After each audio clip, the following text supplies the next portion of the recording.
Hello दोस्तों, अस्सलाम वालेकुम, सत श्री अकाल, नमस्कार। आप सभी कैसे हैं? मैं उम्मीद करता हूं कि आप सभी अच्छे होंगे। और आज एक नए सेशन के साथ में आया हूं जो कि क्लास 9 के एनसीईआरटी मैथमेटिक्स बुक का एक्सरसाइज 6.2 है।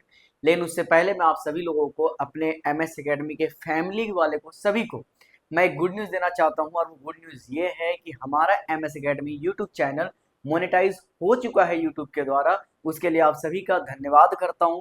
आप सभी लोगों ने बहुत ज़्यादा सपोर्ट किया है। मैं उम्मीद करूंगा कि आप आगे भी ऐसे ही हमें सपोर्ट करते रहेंगे। तो चलिए आज की क्लास को स्टार्ट करते हैं, जिसमें पहले क्वेश्चन को देखते हैं जो कह रहा है, in figure if A B parallel to C D and C D parallel to E F and Y ratio Z is equal to 3:7 find X. हमारे पास एक डायग्राम गिवन है जिसमें ए बी एक लाइन है और ये पैरेलल है सी डी के, आप देख सकते हैं। फिर CD जो लाइन है वो एक और लाइन के पैरेलल है जो कि है EF। इनडायरेक्टली AB पैरेलल है CD के और CD पैरेलल है EF के। तो ये तीनों लाइनें आपस में एक दूसरे के पैरेलल है। और Y और Z का रेशियो दे रखा है इस वाले एंगल का 3:7। तो सबसे पहले मैं लिख देता हूं सॉल्यूशन में, AB parallel to CD and CD parallel to EF। ये क्वेश्चन में गिवन है, मैंने टाइम बचाने के लिए पहले ही लिख दिया है। लेट कर लेते हैं, Y को हम मान लेते हैं 3A और Z को लिख लेते हैं 7A। जो हमारे पास रेशियो में नंबर है उसे हमने A में पुट कर दिया। तो यहाँ पर एंगल X जो है और एंगल Z, ये दोनों आपस में इक्वल हो जाएगा। कौन से रीजन से? अल्टरनेट इंटीरियर एंगल, ये वाला अल्टरनेट इंटीरियर एंगल। उस अकॉर्डिंग एक्स और वाई जो है एक ही लाइन पर, ये तो दो एंगल है, ये दोनों मिलकर हो जाएगा 180। रीजन में डालेंगे को इंटीरियर एंगल। अब आप ध्यान से यहां से देखिए तो आपको समझ में आएगा। हमारे पास है x plus Y is equal to 180। x की जगह पर हम क्या लिख सकते हैं? रियलिटी में x जो है z के बराबर है, ये जो है ये z के बराबर है। तो हम लिख सकते हैं z plus Y is equal to 180। अब z को हमने क्या लिखा था? 7a, हमने लेट किया है ना। तो यहाँ पर लिखेंगे z की जगह पे 7a प्लस y को हमने पुट किया है 3a, तो हम यहाँ पे लिख देंगे 3a और इज इक्वल टू आ जाएगा 180। ये दोनों सेम यूनिट के साथ है, इनके साथ भी a है, इनके साथ भी a है। तो सेम यूनिट को प्लस कर देंगे, 7a plus 3a, that means आएगा 10a इज इक्वल टू 180। अब a को a लिखेंगे, 180 को 180 और ये 10 आ जाएगा नीचे, जीरो से जीरो कैंसिल। तो a की वैल्यू आ चुकी है 18 डिग्री। अच्छा, जब a आ चुका है तो हमें फाइंड किसका करना है? x का। और x किसके बराबर है? z के बराबर है। तो यहाँ पर z, यहाँ पर मैं लिख देता हूँ x is equal to Z. That means कि यहाँ पर z की जगह पर निकालना है हमें 7a। तो यहाँ पर z की वैल्यू यहाँ पर 7a है ना, हमने पुट कर दिया। x को x लिखा, 7 को 7 मल्टीप्लाई a है 18। 18 7 जा की वैल्यू निकालनी है, 18 7 जा 126 डिग्री। तो हमसे x पूछा गया था, x की वैल्यू हमने निकाल लिया है। मैं उम्मीद करता हूं कि आपको समझ में आ गया होगा। अगर समझ में आ गया है तो जल्दी से इस वीडियो को अपने दोस्तों के साथ शेयर कर दीजिए और अपने दोस्तों को भी वीडियो के साथ जरिए सिखा दीजिए क्वेश्चन बनाने के लिए। तो चलिए हम मूव करते हैं अगले क्वेश्चन पर। तो क्वेश्चन नंबर 2, अब हमारे पास है क्वेश्चन नंबर 2, जिसमें कह रहा है, angle in figure if A B parallel to C D E A perpendicular to C D and angle G E D is equal to 126 degree, find angle A G E, angle G E F and angle F G E. सबसे पहले question में line दी हुई है A B और C D, ये दोनों लाइनें एक दूसरे के पैरेलल है। उसके बाद कह रहा है कि ई एफ, ये वाली जो लाइन है ये परपेंडिकुलर है सीडी के ऊपर, देख सकते हैं। अगर ये परपेंडिकुलर है, लंब है, तो ये जो एंगल बनेगा वो बनेगा 90 डिग्री का। मैंने यहां बना दिया है। एंगल जो हमारे पास है, एंगल जी ई डी, जी ई डी मतलब ये वाला कंप्लीट एंगल जो है ये हमारे पास गिवन है 126 डिग्री। मैं यहाँ पे लिख देता हूँ 126 और रीजन में लिख देता हूँ गिवन। हमसे पहले पूछा गया एंगल ए जी ई, तो यहाँ पर मैं लिखूंगा एंगल ए जी ई। अच्छा, ए जी ई का मतलब ये वाला एंगल, ये एंगल और ये एंगल को आप ध्यान से देखेंगे तो एक ही लाइन के ऊपर ये लाइन भी पैरेलल है, ये भी पैरेलल है। और ये जो बीच वाली लाइन है ट्रांसवर्सल लाइन, इस वाली एंगल और ये वाली एंगल आपस में इक्वल हो जाएगी। क्यों? क्योंकि इनका अल्टरनेट इंटीरियर एंगल और ये अल्टरनेट एंगल आपस में इक्वल हो जाएगा। तो मैं यहाँ लिख दूंगा एंगल GED, रीजन में लिख दूंगा अल्टरनेट इंटीरियर एंगल। अब हालांकि हमें GED पता है 126 डिग्री, तो हम लिख सकते हैं angle AGE is equal to 126 degree. तो एक एंगल तो हमने फाइंड आउट कर लिया। अब दूसरा एंगल हमें कौन सा निकालना है? GEF।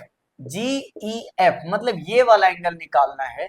अच्छा, अब ध्यान से देखिए, यहाँ पर मैं लिखता हूं एंगल GEF मतलब ये वाला एंगल GEF प्लस में एंगल FED, ये वाला एंगल। ध्यान से देखिए, ये एंगल और ये एंगल, यहां पर लिख देता हूं एंगल FED,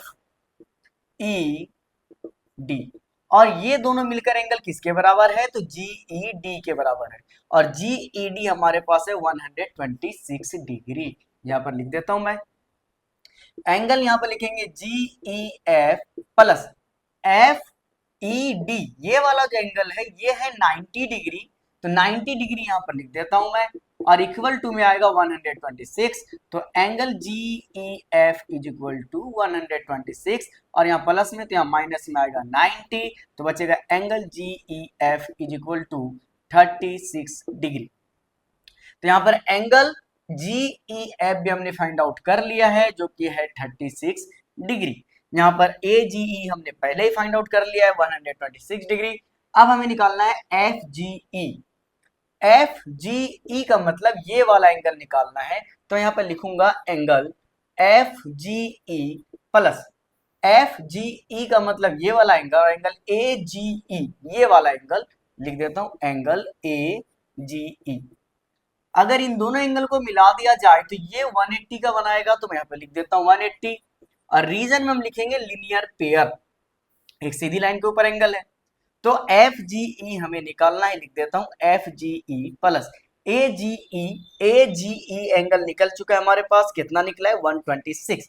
यहाँ पर हम पुट करेंगे 126 इज इक्वल टू 180।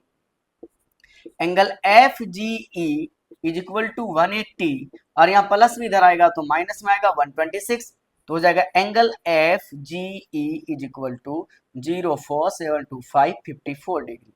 तो तीन एंगल बेसिकली हमें क्वेश्चन में निकालने दिया था। AGE 126 degree, GEF 36 degree, FGE 54 degree. तो तीनों एंगल हमने फाइंड आउट कर लिया है। मैं उम्मीद करूंगा कि आपको तीनों समझ में आ गए होंगे।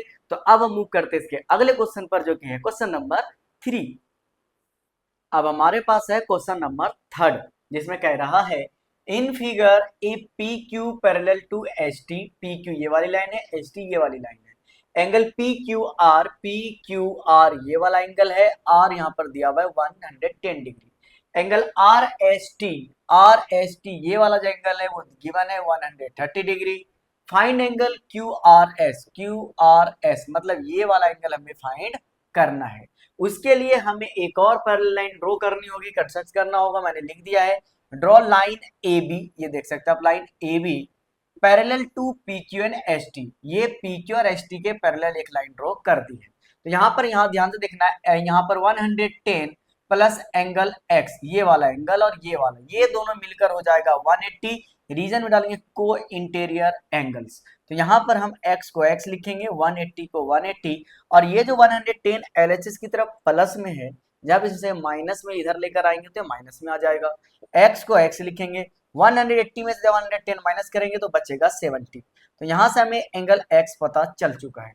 उसी तरह यहां पर ध्यान से देखिए 130 ये वाला और एंगल Y, ये दोनों मिलकर भी 180 हो जाएगा। जैसे ये दोनों एंगल एक ही लाइन पर ट्रांसवर्सल लाइन है ना ये वाली, इसी लाइन के ऊपर है, उसी तरह यहाँ पर एक्स वाई भी हो जाएगा। और रीजन में लिखेंगे को इंटीरियर एंगल्स।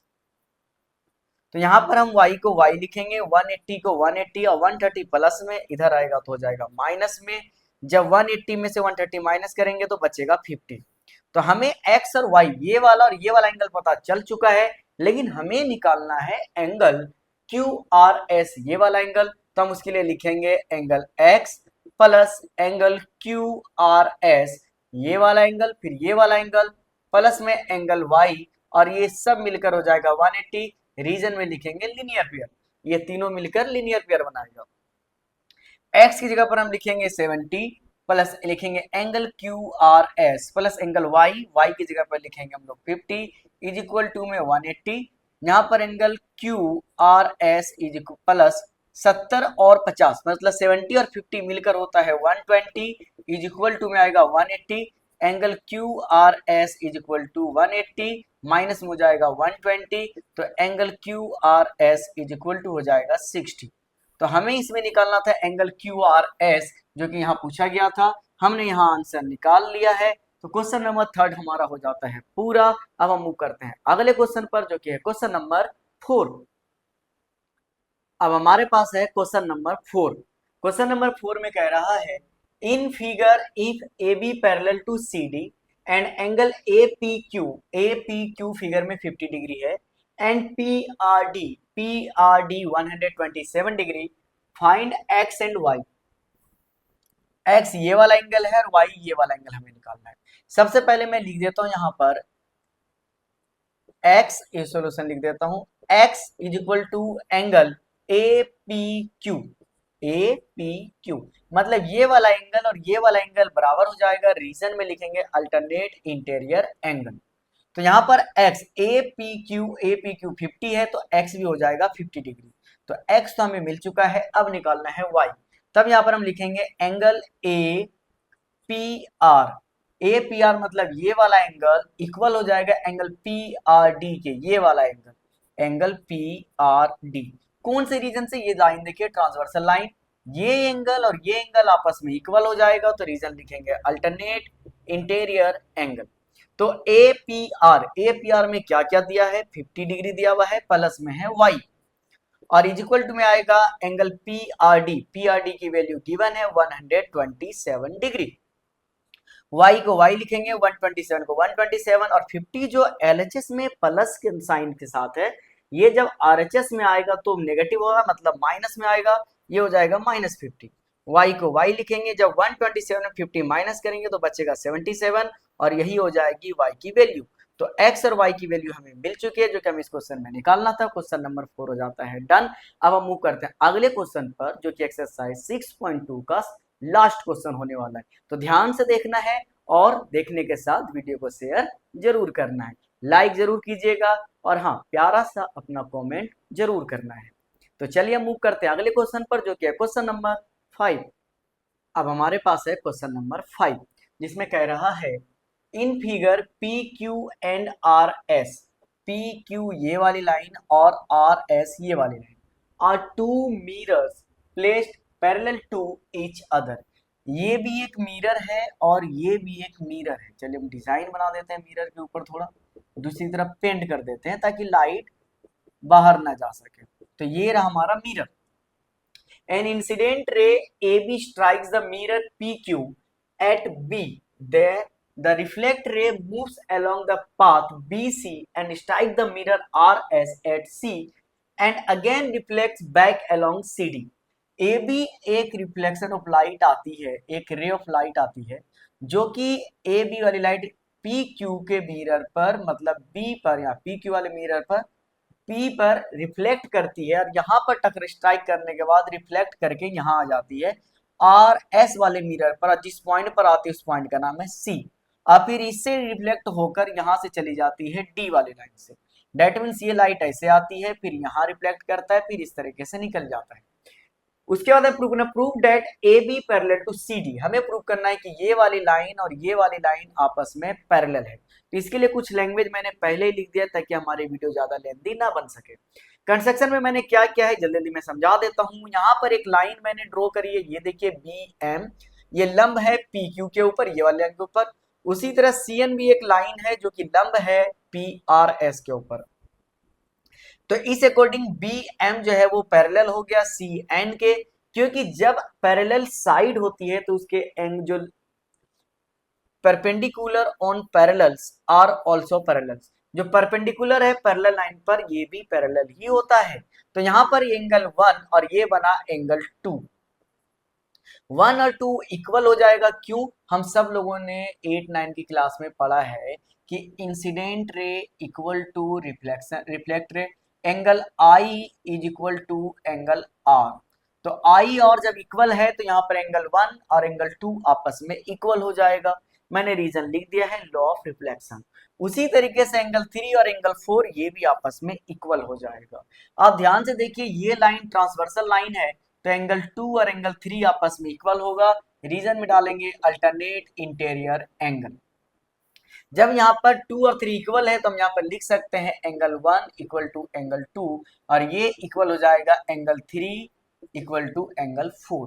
उस according angle 1 plus angle 2 is equal to angle 3 plus angle 4। मतलब ये दोनों का सम और ये दोनों सम आपस में इक्वल हो जाएगा। तो इस अकॉर्डिंग हम लिख सकते हैं एंगल 1 और 2 को हम क्या लिख सकते हैं, एंगल ए बी सी लिख देता हूं मैं यहाँ पर, angle A B C equal to 3 और 4 को क्या लिख सकते हैं, बी सी डी लिख देता हूं यहाँ पर, एंगल बी सी डी। और ये दोनों एंगल आपस में इक्वल्स है, इसलिए मैं यहाँ पर लिख देता हूं एक लाइन, दीज